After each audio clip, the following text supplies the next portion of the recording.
exactly why Hadoop came into the picture, how it is running Hadoop internally, the name, the job tracker, data nodes, all these five responsibilities we are completing, the internally what they're doing. Those concepts we are completing in our last class. And today's class is, especially as a developer, what we are going to do. As a developer, what we are going to learning. Yes, those concepts, terminology class. Okay, and today what we are going to discussing, same concepts we are going to spending every topic few days, and we are going to do the practically. Okay, so today's class is Okay. just for terminal introduction. Okay, what is this is the concepts are available in our Hadoop. In future we are going to learning these concepts just for terminology. Okay. Yeah, first of all, entire Hadoop architecture we call a cluster. In this cluster, totally 5 types of demands is available. We know name node, name, job tracker, data nodes, and task trackers. And along with this Hadoop cluster, we have number of ecosystems also available, namely Hive, Tick, Scoop, HBase, MapReducing, Flume, Ooze, Zookeeper. Like this, number of ecosystems are available. Different ecosystems we are using for different purpose. Right. Before going to the ecosystems, let's see one more important point: Hadoop administration also. Generally, in Hadoop, yes, what are the cluster is there? This cluster we can form into 3 modes. You can form this cluster into 3 modes, namely local mode, standalone mode, and pseudo distributed mode. There are 3 modes we are going to form the cluster. Yes, local mode, standalone mode. What do you mean by first of all, see the third one, pseudo distributed mode. What do you mean by pseudo distributed mode? DFS mode. Yes, the DFS mode is a perfect cluster. Yes, perfect example of this cluster. Perfect example of this cluster.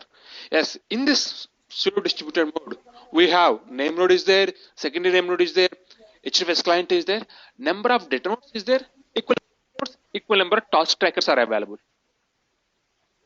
Equal number of data nodes, equal number of task trackers are available. Now in this 5 data node, now in future I want to add some other one more data node.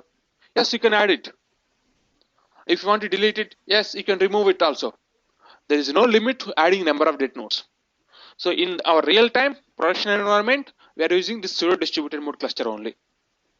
We are using the pseudo distributed mode cluster only. Now coming to the standalone mode cluster. What do you mean by standalone mode cluster? The standalone mode cluster, we have one more name, pseudo mode, or else a single node cluster also. The meaning of standalone mode cluster is, yes, in this standalone mode cluster also we have one name node, one secondary name node, one job tracker, and only one data node, and only one task tracker only available. There is no multiple daemons, only one data node only. And this standalone mode cluster you can easily form into our single machine also, in our laptop also. Distributed mode, it's forming into our laptop, it's not possible.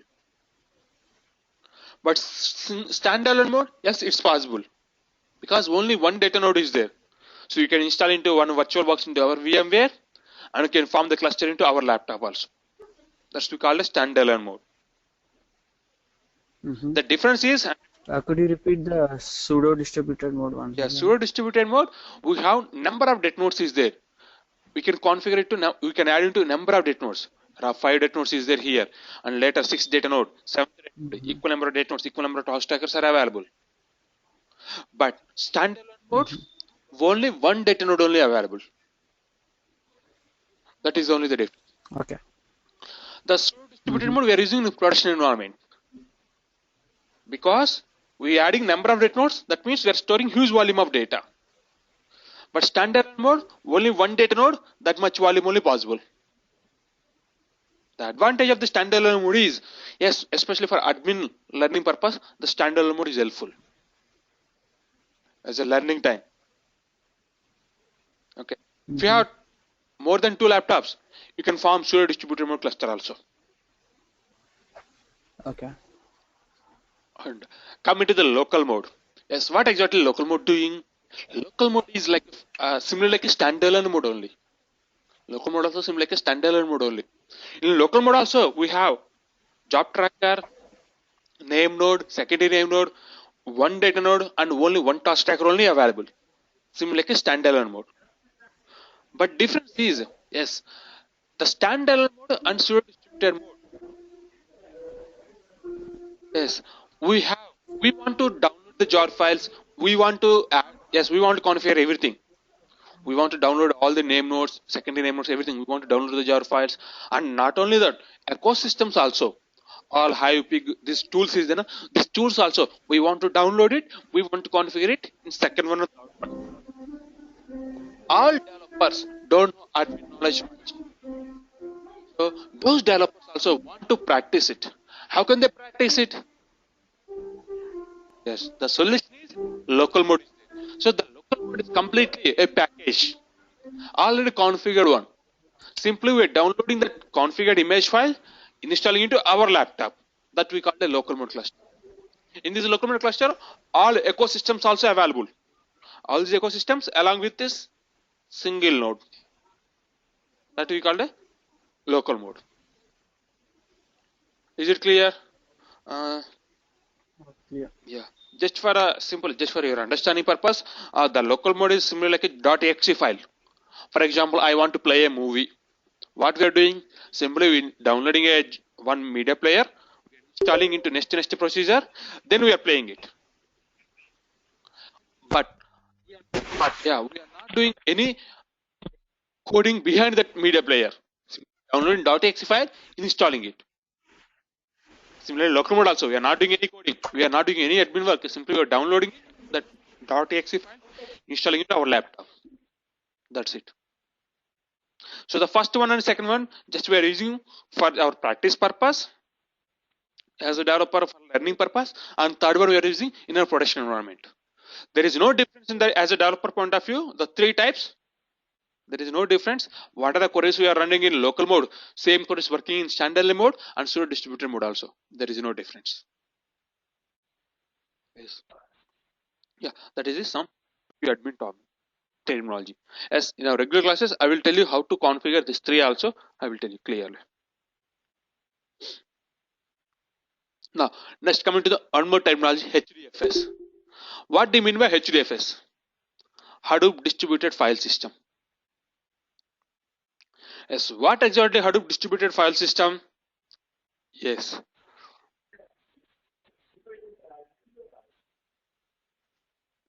The combination of all data node space we call it HDFS. The combination of all data node space. For example, in the real time, we have multiple data nodes is there. Data node 1, data node 2, 3, 4, 5, 6, like that number of data nodes is there. All data nodes space we call it HDFS. So HDFS means simple terminology. In future, I simply say I'm copying data into my HDFS. What is the meaning of that? That means I'm copying my data into any of the data nodes. Not a matter, but front end, all the data node space representing as HDFS. Remember, important. Just for your more clarity, for example, let's take the hard disk. Yes, in the hard disk we have C drive, D drive, E drive, like the drives is there. But complete all the drive space we call the hard disk. Similarly, all the data node space we call the HDFS. In a production environment also, people are telling copy data into HDFS. That means copy data into any of the data nodes internally. But front end we are copying into our HDFS.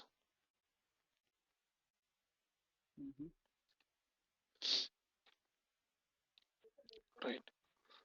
Now, the next point. For example, in this HDFS, I'm copying some sales file. I'm copying the sales file. This sales file internally is available any of the data nodes. Not a problem. Name node and data nodes taking care internally. We are not worried about it. But front end, just imagine the sales file is available in our HDFS. Now I want to analyze the sales file. I want to know how much sales happen every day. Today how much sales is happened. I want to analyze it. In the worldwide, all I have stores is there, and through online people are buying. I want to know the complete status of today. How can I analyze it? The data we are copying it. Data we already copied into our HDFS. Now I want to analyze this. How can I analyze it? Yes, in Hadoop, number of ecosystems are available, namely Hive, Pig, Scoop. Yes, number of is there. Let's see. First one is Hive. What is Hive? Yes, Hive is one of the ecosystem in Hadoop. By using Hive, yes, we are going to analyze the data. Hive is one of the ecosystem in Hadoop. By using Hive, we are going to analyze the data, and simply Hive creates a warehouse environment in our Hadoop. Simply Hive creates warehouse environment in Hadoop. What do you mean by warehouse environment? Yes, warehouse environment means simply, for example, in our SQL is one of the warehouse environment. So completely SQL environment providing in our Hadoop by using Hive.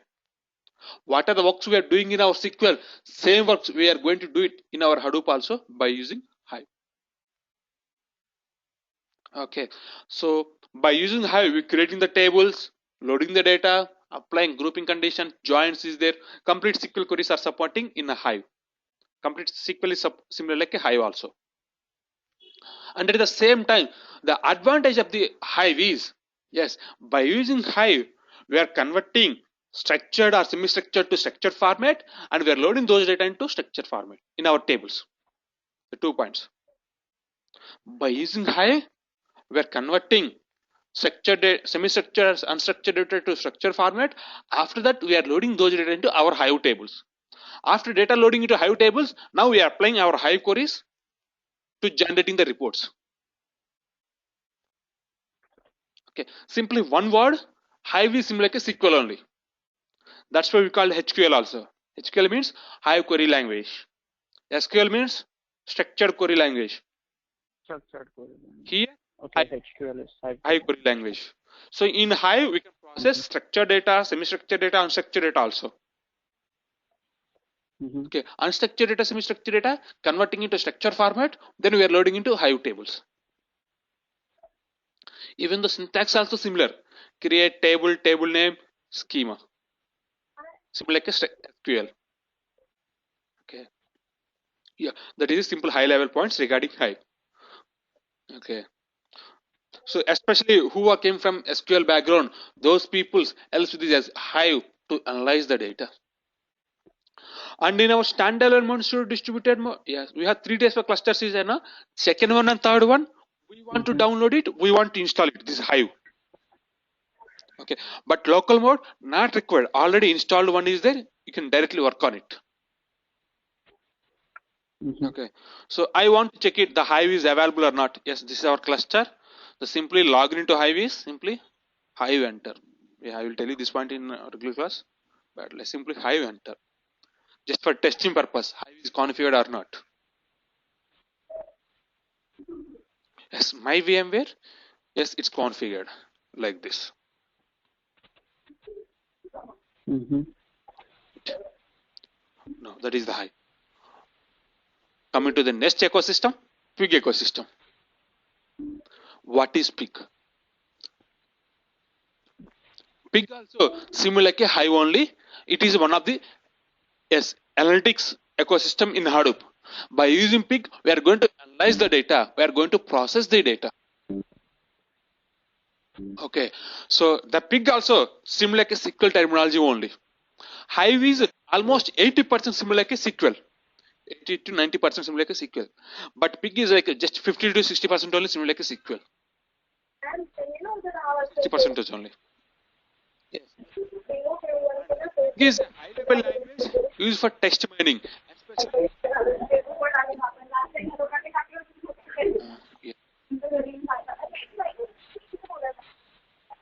Yeah. Especially to process the text, to analyze the text purpose, text mining data. That time Pig is give the better performance compared to Hive. It is also simply one of the ecosystem, and this is also similar like a SQL only, but the terminology is different. Then why we are using Hive, why we are using Pig is depends on the data, depends on the requirement. Sometimes better performance, sometimes Pig give the better performance. For example, you have the data like a test format data, you want to do processing the data, that time compared to Hive, Pig give the better performance. And if you want to store the data, maintain the data, that time compared to Pig, Hive gives better performance. Simply high level. Pig also one of the ecosystem. By using Pig, we are going to process the data. In the Hadoop data processing purpose, we are using Pig. Okay, this is one of Pig also advanced concept of MapReducing. This is complete alternation of MapReduce framework. What are the works we are going to do it by using MapReducing? All the works we are going to do it by using Pig also. All the works we are going to do it by using Pig also. Right. And especially who came from non-Java background, those people, this higher Pig is more helpful to analyze the data purpose to analyzing data in our Hadoop. Yes, this is the 2 points in our. Is it clear, right? Right. No. Yes. Anyway, don't worry if you have any just small confusion. Also, not a problem. Regular classes, we are spending few days according to each and every ecosystem, doing the practically, so then you get the more clarity. Now, coming to the next ecosystem, Scoop. What is Scoop doing? Yes, Scoop is one of the transporter ecosystem in our Hadoop. Transporter ecosystem means, yes, by using Scoop, we are going to import the data from external structured data source to Hadoop, and we are going to export the data from Hadoop to external structured data source. See the diagram, you get the clarity. This is my SQL. My client storing data almost like last 10 years onwards, he's maintaining the data. Those data I want to load into my Hadoop. How can I load it? By using Scoop, we are loading those data into simply our own diagrams also. Krishna. Yes, Krishna. yes. Sorry to interrupt. Your voice is really fading, Krishna. I cannot really hear you. 1 second. It's coming sometimes and it's fading sometimes. My voice.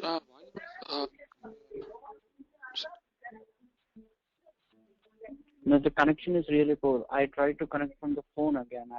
I've disabled from the laptop and I've tried to connect from the phone, but even though it's fading.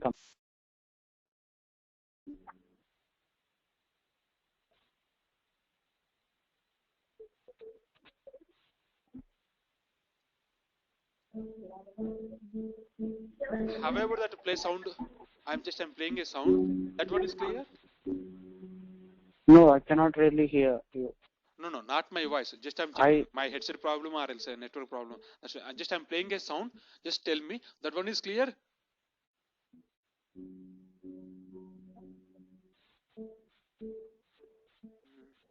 No, I don't hear any sounds. 1 second. Just or else. Yes. Let's come into the Scoop. We are discussing Scoop. So what exactly Scoop doing? Yeah. Especially to importing the data purpose, we are using Scoop in our Hadoop. What do you mean by importing data? Importing data means, as for example, a financial client is there, a client maintaining the data from data last 10 years onwards. He is thinking he want to implement his project into Hadoop. That time we are importing data from those source to Hadoop. So how can we are importing? By using Scoop only is possible to importing. So Scoop is one of the ecosystem in Hadoop. By using Scoop to importing the data from external structured data stores to Hadoop and Hadoop to external structured data source. Simply like a mediator, importing and exporting purpose we are using. That is a simply Scoop. Now coming to the Flume. Yes, Flume also one of the ecosystem in Hadoop. By using Flume, yes, to importing streaming data. What do you mean by streaming data? Yeah. Audios or videos? Audios, videos, yes.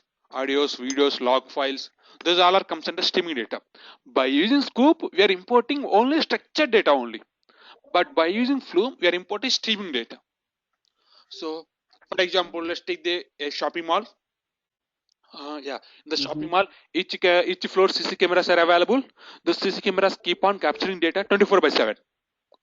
So what I'm thinking is, previously those people are after a few days they're removing the data, they're deleting the data. But what they thinking? They want to store all the data also, years onwards. So that time, yes, they're by using Flume, they're importing those data into HDFS by using Flume. So here, agent 1, agent 2, like the agents is there. Those are the CC cameras. Those cameras data capturing through collector, and through collector we are loading into HDFS. So especially streaming data importing purpose, we are using Flume. Especially structured data importing purpose, we are using Scoop in our Hadoop.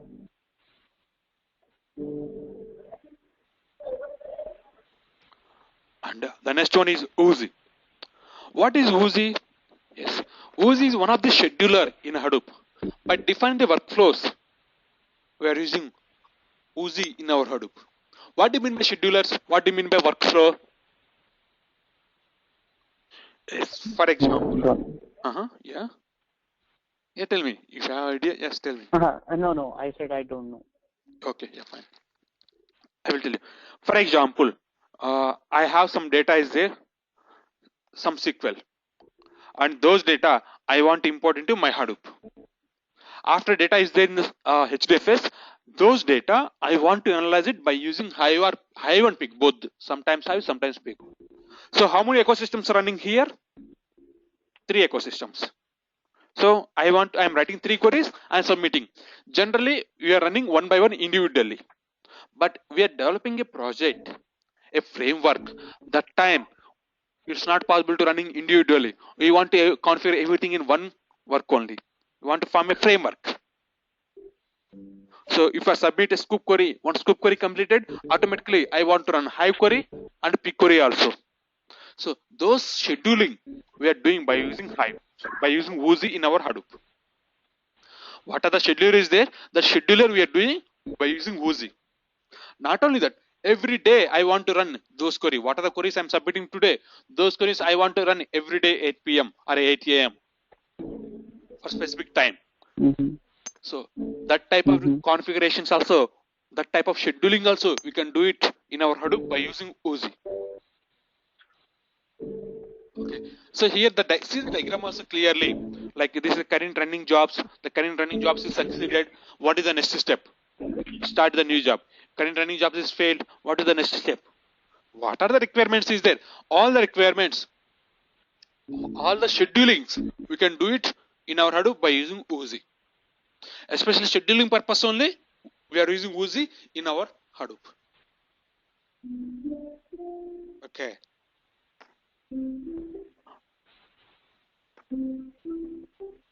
Now, coming to the next ecosystem, Zookeeper.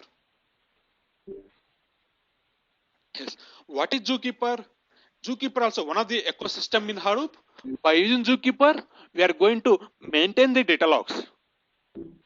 We can control the data logs. That type of configurations we are going to do it in our Hadoop by using Zookeeper. What do you mean by data logs? What do you mean by controlling data logs? Let's see the general example. Yeah. For example, yeah. In the Google box, I'm entering into Gmail. Is it possible to log into another person also the same browser without signing in the existing Gmail? No. It's not possible. Similarly, if we take the debit cards, it is a mutual account. 2 debit cards is the same account. Is it possible to draw the same time 2 different missions by using those debit cards? It's not possible. No.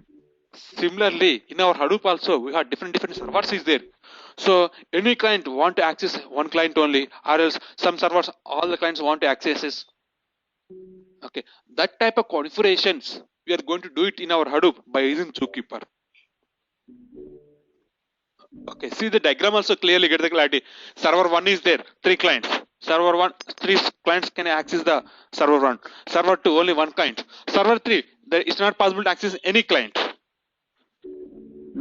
Yes, that type of configurations, we are going to do it in our Hadoop by using Zookeeper. Okay. Right. Coming to the next one. Before I have a small question. My question is, in our Hadoop, right now, as of now, we are discussing few ecosystems. All these ecosystems we are using in our Hadoop, single project. Single project we are using all these ecosystems? No. Yes, maybe, may not. Maybe, may not. Because depends the requirement. Depends on the requirement. We are using specified ecosystems only. For example, your client is a financial client. Not required Flume. Financial client don't have streaming data much, so we are not using. In my current project also, we are not using. We are using Scoop only because my client is a financial client and my client have more structured data only. And if you have any requirement of the scheduler, for example, in your project, by using Woozy, you're going to schedule it using Woozy. If you are using some other tool to scheduling, shell scripts Linux is there. By using shell script, you are scheduling. Use that one only, not required Woozy. That's why in project, some people are using some ecosystems, some people are using some other ecosystems. There is no rule to use all the ecosystems in our Hadoop. Okay. Now coming to the next ecosystem, map reducing. It's important. Concentrate. What is map reducing? Map reducing is one of the ecosystem in Hadoop. By using map reducing to process the data, to analyze the data. Before map reducing, I want to give you some clarity.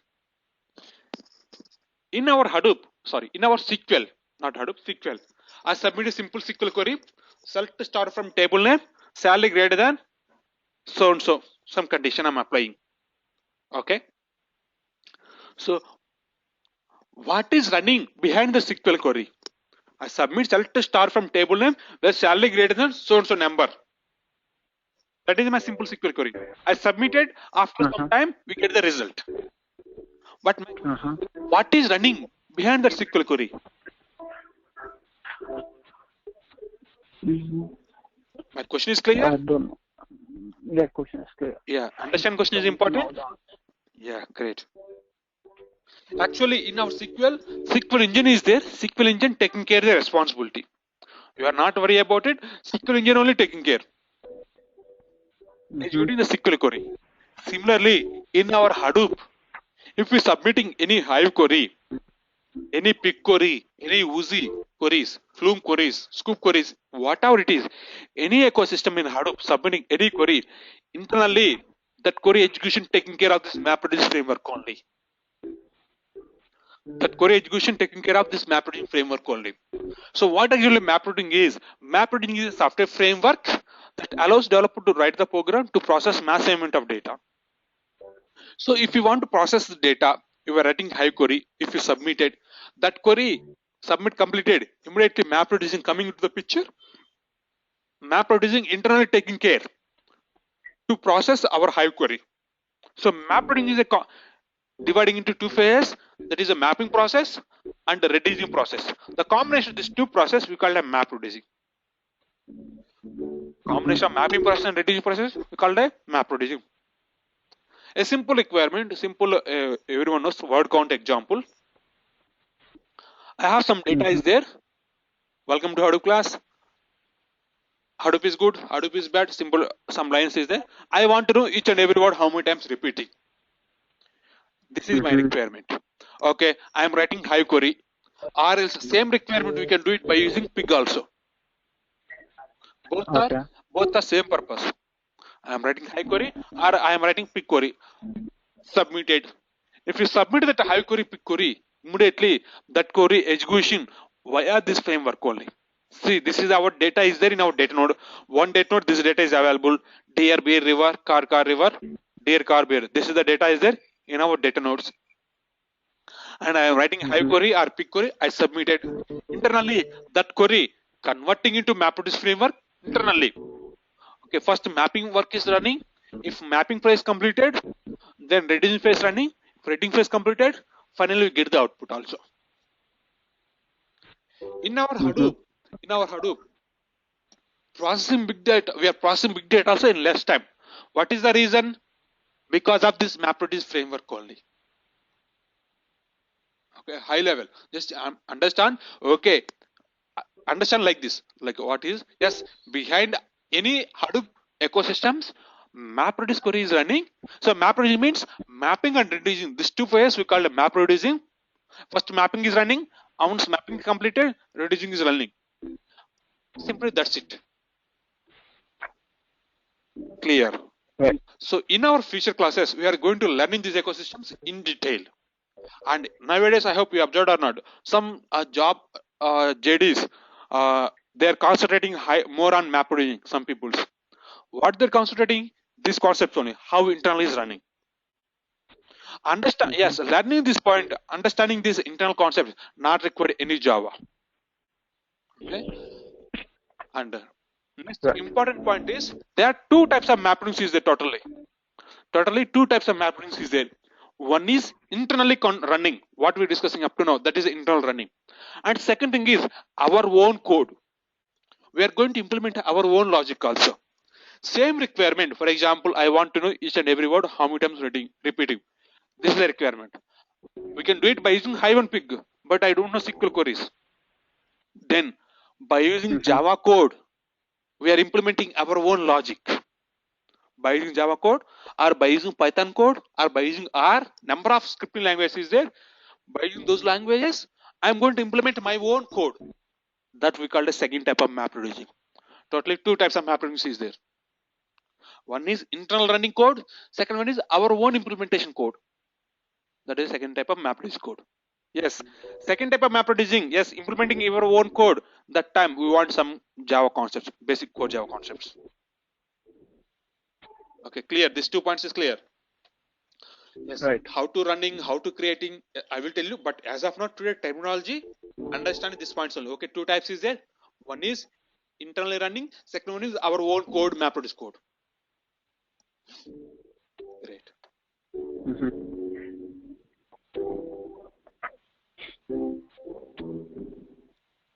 Right. So these are the major ecosystems up to now. What we discussing, those are the major ecosystems in our Hadoop. Now coming to the one more important ecosystem, NoSQL. NoSQL, one of the big data storage system. Similar like Hadoop, NoSQL also one of the big data storage systems. In our classes, I am going to explain those big data storage system classes also. NoSQL concepts also. So simply I want to store big data. Hadoop is there. By using Hadoop, we are going to store it. Similarly, by using big data also, by using NoSQL also, we are going to store big data. So what exactly NoSQL? What is the relation between Hadoop and NoSQL? I will tell you clearly. First of all, NoSQL means not only SQL. NoSQL means not only SQL. People are imagining like SQL means there is no SQL. But actually NoSQL means not only SQL, we require more than SQL concepts. That we call a NoSQL. What do you mean by more than SQL? Yes, I will tell you. Before that one, a simple question. In the world, different organizations is there. Different types of organizations is there. And different types of requirements also is there. For example, yeah, Facebook generating one type of data and Facebook have one type of requirement. What is the requirement of the Facebook? They want to know mutual friends. How many mutual friends is there? How many people are following each and every web page? This is the requirement of the Facebook. Google generating one type of data. And what is the requirement of the Google? Yes, Google want to know what is searching patterns. People are searching for some keywords. So what keywords they are searching? What is the searching patterns? They want to know this information. That is the requirement of the Google. Let's take the banks. What is the bank's main intention, main requirement? Yes, banks want to know like how many transactions happen, what is the debit ratio, what is the credit ratio. This is the requirement of the banks. Right?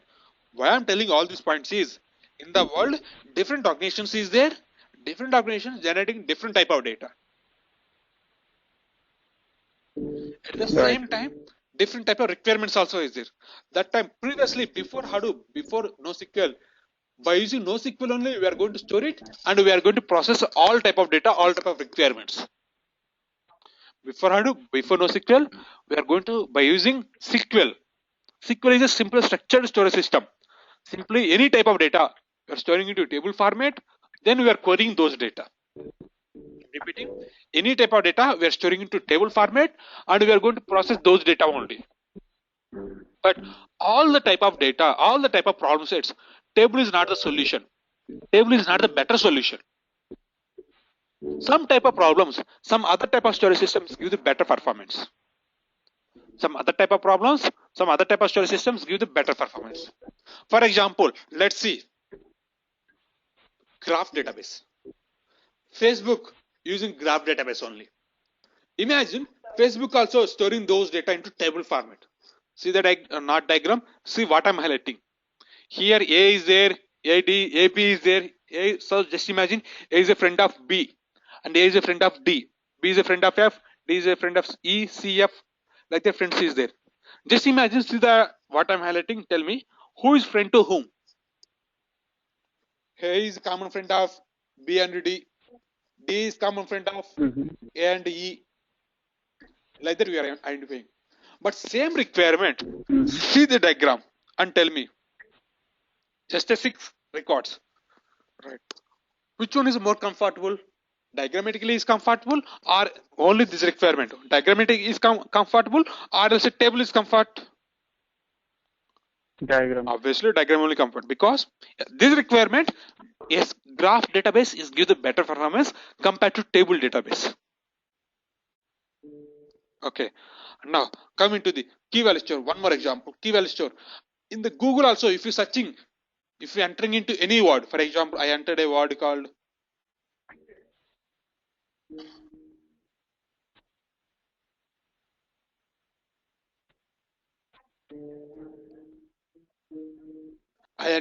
simple Hadoop space. I enter a simple word Hadoop space. Immediately some suggestions coming. Test data sets, some other test data sets 2.0, wikis, tutorials, like that. Some suggestions is coming. How it is coming those suggestions? Yes, because of the key value pair. Here Hadoop is the key and remain data is the value. Right. So this is the requirement. So in this type of requirements, key value storage is the give the better performance. Key value storage is the give the better performance. Now I'm giving the overview. In the world, different organizations give the different data sets now. So all the problems, table is not the solution, better solution. That's why NoSQL came to the picture. NoSQL is one type of storage systems. Design the storage system specially based on the problem sets. I'm repeating the word. Design the storage system depends on the problem set. Design the storage system means, yes, my problem set is a mutual friends. So I design the storage system as a graph format.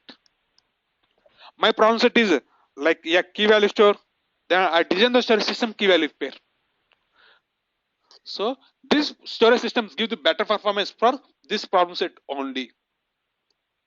Some other problem sets, some other storage systems is the better performance. But especially this problem set, this one only gives you the better performance. There are majorly 4 type of storage systems is there. Storage systems. Storage systems means data storage. There are 4 type of storage systems is there. Key value store, column store, document store, graph store. According to the requirement, we are using these storage systems, we are storing the data and we are processing the data. Okay, why? Because some better this one is give the better performance of this problem sets. I hope you hear the terminology like somewhere maybe Cassandra, HBase, MongoDB, CouchDB. We may not. Those are all comes under NoSQL category only. Compared to Hadoop, this one also a little bit popular. Yes, exactly what is the relation between Hadoop and NoSQL in the regular classes, I will tell you. Okay. Right. So this is a terminology introduction class. The second class in a Hadoop. Everything is clear. Terminology introduction. Any queries? Clear. Okay, cool. So and then what is the next class is today? Yeah, sure. I already sent the material to Hassan. Yeah, for you, I will send you the softwares today. Complete material I will send you. The first 2 classes material I think I'm sending you already. Okay. No, I'm asking you already. I'm already shared the material to you or not? No, I didn't get any material. Maybe I think I don't have your email ID. Just drop me your email ID here. Chat. Yeah.